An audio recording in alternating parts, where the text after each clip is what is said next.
Graça e paz a todos, eu sou Edilson Arras e quero trazer para você mais um vídeo. Você sabia que na grande tribulação, com exceção dos ímpios, haverá 3 destinos para aqueles que permanecerem fiéis a Deus? Para iniciarmos, quero fazer a leitura de um versículo da Palavra de Deus, aqui em Marcos, capítulo 13, do versículo 19, que diz assim: Porque naqueles dias haverá uma aflição tal, qual nunca houve, desde o princípio da criação que Deus criou, até agora, nem jamais haverá.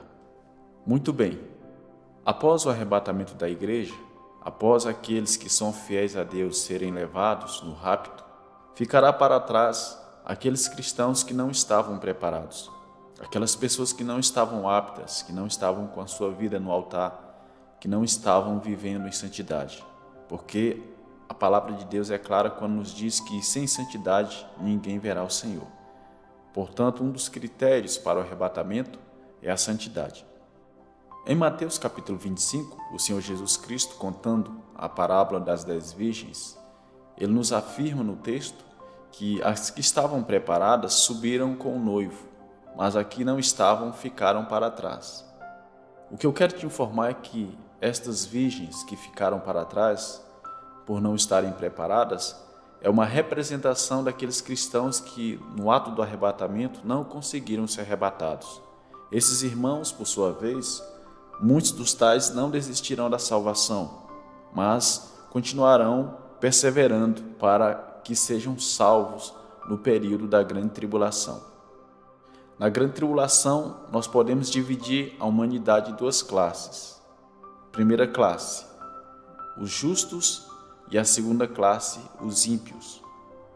Haverá 3 destinos para os justos, que eu vou descrever para você, baseado na palavra de Deus. Primeiro destino, a morte. Segundo, prisão. E terceiro, fuga. Pela complexidade daqueles dias, nós bem sabemos pela profecia que o anticristo e as suas agências perseguirão severamente todo aquele que professar o nome de Cristo, todo aquele que foi deixado para trás e decidiu ser fiel até a morte, estes serão perseguidos. Daí, como falei, haverá 3 destinos para os justos.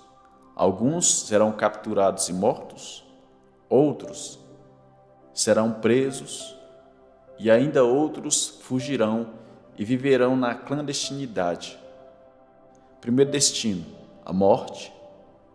Para aqueles que serão mortos, Apocalipse capítulo 13, versículo 7, nos dá a base que nos permite afirmar que esses irmãos serão assassinados pelo anticristo. Apocalipse capítulo 13, versículo 7, a palavra nos diz assim: E foi-lhe permitido fazer guerra aos santos e vencê-los. Quando o anticristo se levantar, ele vai eliminar todo o foco de resistência, e todas aquelas pessoas que possuem a verdade de Deus serão perseguidas, presas e mortas.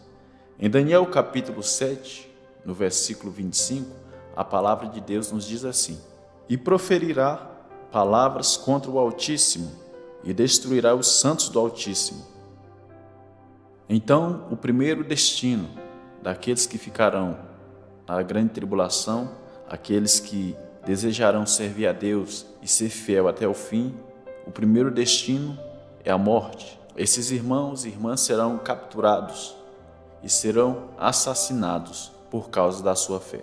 Em Apocalipse capítulo 20, há outro versículo que nos afirma que muitos serão mortos. A parte B do versículo 4 do capítulo 20 de Apocalipse, João descreve: E vi as almas daqueles que foram degolados pelo testemunho de Jesus e pela palavra de Deus, e que não adoraram a besta nem a sua imagem, e não receberam sinal na testa nem na mão, e viveram e reinaram com Cristo durante 1000 anos. O segundo destino é a prisão. Muitos dos tais serão aprisionados para que sejam forçados a abandonarem a sua fé. Em Apocalipse capítulo 13, versículo 9 e versículo 10 diz o seguinte: Se alguém tem ouvidos, ouça. Se alguém leva em cativeiro irá. Aqui é uma base bíblica que mostra onde muitos dos irmãos serão presos, serão capturados e serão levados para campos de concentração e para prisões, a fim de ser torturados para que neguem a sua fé. Em Lucas 21, versículo 16, falando sobre a grande tribulação, o Senhor Jesus Cristo nos diz: "E até pelos pais, irmãos e parentes e amigos sereis entregues, e matarão alguns de vós." Ou seja, nem todos serão mortos, mas muitos dos tais serão presos por amor da palavra de Deus. Em muitos países, há muitos campos de concentração que foram construídos e ainda outros que estão sendo construídos. Por que não falar dos campos de concentração da FEMA, nos Estados Unidos e em outros locais? Eu quero que você entenda que esses lugares serão usados como prisões para cristãos. É importante que você note também que toda a estrutura do reino do anticristo não será montada, mas está sendo montada, está sendo finalizada nesses últimos dias. Todas as leis que vigorarão na grande tribulação já estão prontas. Muitas das tais estão esperando entrar em vigor quando a igreja sumir deste planeta. Não se engane achando que essas coisas demorarão a acontecer. Essas prisões serão ocupadas por irmãos, por pessoas que não desistirão da sua fé. E todo aquele, segundo a palavra de Deus, que perseverar até o fim, será salvo. Aqueles que morrerem por amor a Cristo na grande tribulação, salvarão as suas almas. Aqueles que forem presos e continuarem firmes na fé, estes, quando Jesus voltar para estabelecer o milênio, eles serão libertados e governarão com Cristo durante o milênio. E aqueles que fugirem nesse período e não forem capturados em momento algum pelo anticristo nem pelas suas agências, esses também entrarão no milênio para governar e reinar com Cristo. Terceiro, fuga. Em Mateus 24, do versículo 15 a seguir, a palavra de Deus nos diz: "Quando, pois, vides que a abominação da desolação, de que falou o profeta Daniel, está no lugar santo, quem lê entenda, então os que estiverem na Judéia, que fujam para os montes, e quem estiver sobre o telhado, não desça a tirar alguma coisa da sua casa, e quem estiver no campo, não volte atrás a buscar suas vestes. Mas ai das grávidas e das que amamentarem naqueles dias, e orai para que a vossa fuga não aconteça no inverno, nem no sábado, porque haverá então grande aflição, como nunca houve desde o princípio do mundo até agora, nem tão pouco haverá." Nestes versículos, o nosso Senhor e Salvador Jesus Cristo, falando também da grande tribulação aos seus discípulos, ele afirma que quando o anticristo se sentar no templo de Jerusalém na metade da semana, na metade dos 7 anos, então todos aqueles que lá em Jerusalém ou em qualquer outra parte do mundo observar que este acontecimento foi levado em prática, deverão fugir, deverão sair de locais públicos. Não poderão estar em lugares onde há pessoas, onde há populações densas, pois a perseguição começará de uma maneira severa.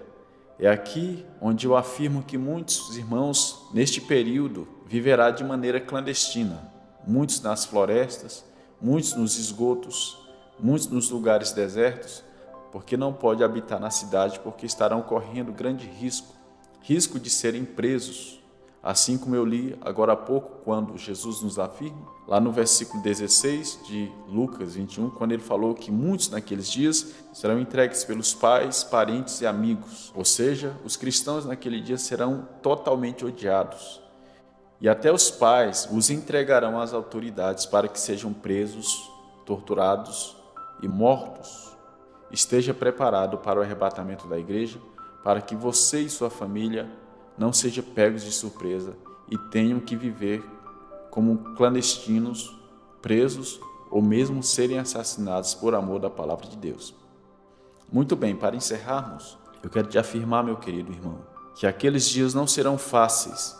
É um período tristíssimo, onde a palavra nos afirma em várias partes que a angústia será imensa, e bem-aventurada é aquela pessoa que está se preparando para se livrar daqueles dias. O nosso Senhor e Salvador Jesus Cristo falando a João, em Apocalipse, capítulo 3, versículo 10, diz: como guardaste a palavra da minha paciência, também eu te guardarei da hora da tentação que há de vir sobre todo mundo para tentar os que habitam na terra. Então a hora da provação, a hora da tentação está chegando. E prepare as suas vestes, prepare a sua vida espiritual para que você nem a sua família esteja neste mundo tenebroso após o arrebatamento. Portanto, sabendo disto, nós devemos estar preparados para não ficarmos aqui, para não sermos mortos, para não sermos perseguidos ou não sermos presos pelas autoridades do anticristo, porque o mundo estará dividido, como afirmei, em duas classes, os justos e os ímpios. Naqueles dias, os justos sofrerão rigorosamente e os ímpios permanecerão impiamente até que o Senhor Jesus Cristo venha e estabeleça o milênio. Que o Senhor Jesus Cristo te abençoe, no nome de Jesus.